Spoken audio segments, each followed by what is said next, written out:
Le Conseil supérieur de l'agriculture a tenu sa 10e session le vendredi 20 mars 2020 au palais de Koulouba de Bamako sous la présidence de son Excellence M. Ibrahim Boubacar Keïta, président de la République du Mali. Cette 10e session du Conseil supérieur de l'agriculture a consisté à veiller à la cohérence de la politique de développement agricole, trouver la mobilisation des ressources et s'assurer de la pleine adhésion des populations aux objectifs de la politique de développement, délibérer sur toutes les questions d'intérêt agricole. Faisant suite à la 10e session du Comité exécutif national de l'agriculture, le CSA rend compte des résultats de la campagne agricole écoulée. Pour l'année 2019, les résultats sont satisfaisants. Nous sommes quand même parvenus à aller au-delà de 10 millions de tonnes de céréales.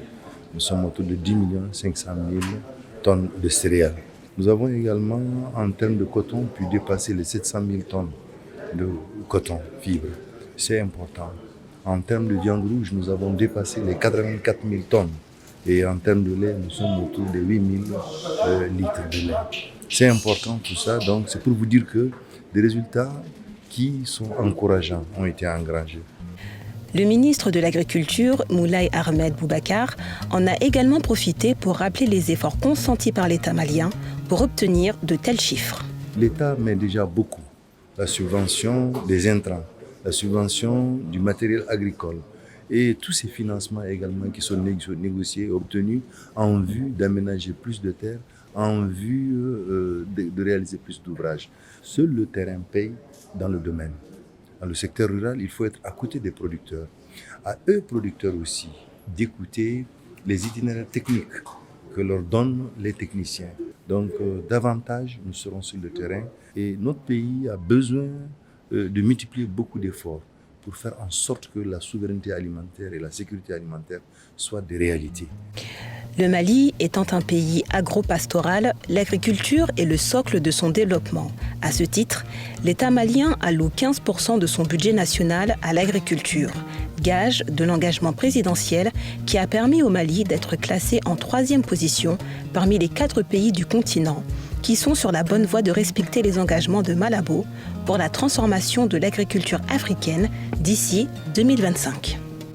Dans le cadre de la production animale, la campagne agricole 2019 a permis de mettre l'accent sur des points essentiels, comme le bétail, où l'attention a été portée sur la surveillance épidémiologique, comme le stipule Kani Rokia Magueraga, ministre de l'Élevage et de la Pêche. Dans ce cadre, nous avons programmé la vaccination de près de 60 millions d'animaux, toutes espèces confondues.